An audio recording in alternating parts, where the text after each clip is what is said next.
కాళ్ళ మండలం ఎంతగానో వ్యవసాయ పరంగా ఆక్వాకల్చర్ పరంగా ఎంతో అభివృద్ధి చెందిన మండలం. మరి అటువంటి పెద్ద మండలానికి ఉన్న police station, mandal police station ఒక అద్దె భవనంలో ఉంటాం. ఎన్నో సంవత్సరాలుగా అది శిథిలావస్థకి చేరుకుంది.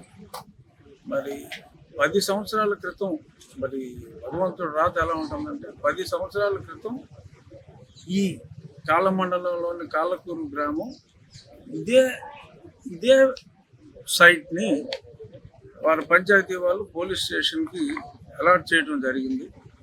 ఆ తర్వాత మళ్ళీ ఇన్నాళ్ళకి ఏ పంచాయతీలో ఏ ప్రాంతం అయితే మరి పోలీస్ స్టేషన్కి నిర్దేశించబడిందో అక్కడే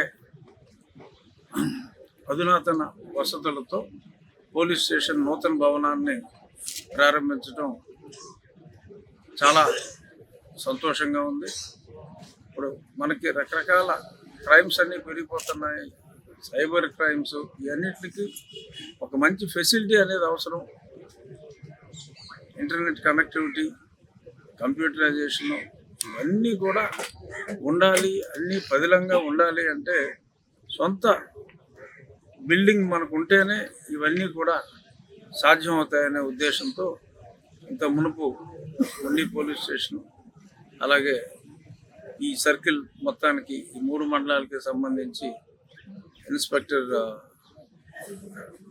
పోలీస్ స్టేషను, ఇప్పుడు ఈ కాళ్ళ మండలం పోలీస్ స్టేషను కాళ్ళకూరు గ్రామ పరిధిలో కాళ్ళకి కోతవేట దూరంలో మరి ఆలోచన వచ్చిన వెంటనే నేను ఎస్పీ గారికి, కలెక్టర్ గారికి దీని గురించి మాట్లాడటం, ఎస్పీ గారు రిక్వెస్ట్ లెటర్, కలెక్టర్ గారి శాంక్షన్, ఆ తర్వాత ప్రభుత్వ అనుమతి, ఇవన్నీ కూడా శరవేగంతో కంప్లీట్ చేసి, ఎందుకంటే పోలీస్ వ్యవస్థ సుస్థిరంగా ఉండాలి. ఒక గవర్నెన్స్కి, మంచి గవర్నెన్స్కి వన్ ఆఫ్ ద ముఖ్య సూచిక పోలీసింగ్ అనేది బాగుంటే ప్రభుత్వానికి ముందు పాస్ మార్కులు వచ్చేస్తాయి. మిగిలిన అన్నిటికీ కలిపి 60 మార్కులు ఉంటే ఒక గుడ్ పోలీసింగ్కి 40 మార్కులు ఉంటాయి ఎక్కడైనా ప్రభుత్వం. సో ఆ గుడ్ పోలీసింగ్లో భాగంగా ముందు మనకు మంచి ఇన్ఫ్రాస్ట్రక్చర్ ఉండాలి, వాళ్ళకి అన్ని రకాల ఫెసిలిటీస్ ఉండాలి, మూవ్మెంట్ కోసం మంచి వెహికల్స్ ఉండాలి. ఇవన్నిటిని దృష్టిలో పెట్టుకుని ఈ ఆలోచనకి మరి ఇప్పుడు కూడా ముందుండి సహకరించిన ఎస్పీ గారికి, అడిషనల్ ఎస్పీ గారు, డిఎస్పీ గారు, ఇతర పోలీస్ అందరూ కూడా, సర్కిల్ ఇన్స్పెక్టర్ కానీ, ఎస్ఐ కానీ, ఇది ఒక ప్రభుత్వం పని అని కాకుండా ఒక సొంత పనిగా భావించి వాళ్ళు పనిచేసే ఏరియా వాస్తుకు అనుగుణంగా ఉండాలి అని, ఆ వాస్తుకు సంబంధించిన అన్ని జాగ్రత్తలు కూడా తీసుకుని ఒక సొంత పనిలాగా అందరూ భావించబట్టి ఇంత ఫాస్ట్గా మనం చేయగలిగాం. ప్రజలకి పోలీసులకి మధ్య ఈ అధునాతన ఫెసిలిటీ అనేది ఉండి ప్రజలకి పోలీసులకి మధ్యన సత్సంబంధాలు, అంటే మంచి రిలేషన్ ఉండాలి. క్రిమినల్స్ని పట్టుకోవాలి, but at the same time police అంటే మన స్నేహితుడు అనే భావన కూడా ఉండాలి.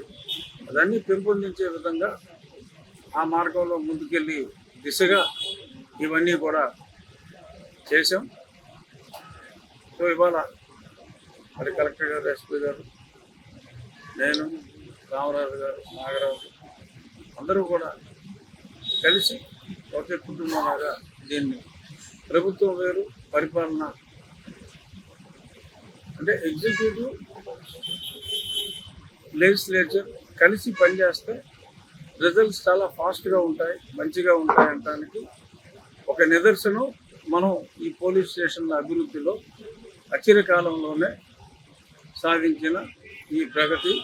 ఈ రకంగా ఇప్పుడు ప్రజా సంక్షేమంలో పోలీస్ శాఖతో కలిసి పనిచేస్తూ, సమన్వయంతో పనిచేస్తూ ఎల్లప్పుడూ అందుబాటులో ఉంటుంది పోలీస్ వ్యవస్థ అని మరొకసారి మీ ద్వారా అందరికీ తెలియజేస్తాను. మీరు కూడా ఏమన్నా సమస్యలు ఉంటే ముందు ఈ లోకల్ ఎస్ఐ గారి దృష్టికి తీసుకురండి. సమస్యలు ఉంటే వేరే సమస్యలు ఏమైనా ఉంటాయి. ఇప్పుడు మీరు రోజు పేపర్లో రాస్తున్నారు, ఇమ్మీడియట్గా అటెండ్ అయిపోతుంది. మళ్ళీ మీరు నెక్స్ట్ డే పేపర్లోనో మీడియాలోనో వేసుకుంటున్నారు. ఇప్పుడు ఇవాళ ఒక సమస్య తీసుకొచ్చారు, ఏ పేపర్లోనో నాకు గుర్తులేదు, ఎక్కడ ఆర్టీవీల్లో ఒక సమస్య గురించి తీసుకొచ్చారు. బస్ స్టాండ్లో కొంచెం ఇల్లీగల్ యాక్టివిటీస్ లాగా జరుగుతున్నాయని చెప్పి ఒక సమస్యను తీసుకొచ్చారు. డెఫినెట్గా రేపు సాయంత్రానికి కాకపోతే ఎల్లుండి సాయంత్రానికైనా ఆ సమస్యకు పరిష్కారం చూపెడతాం.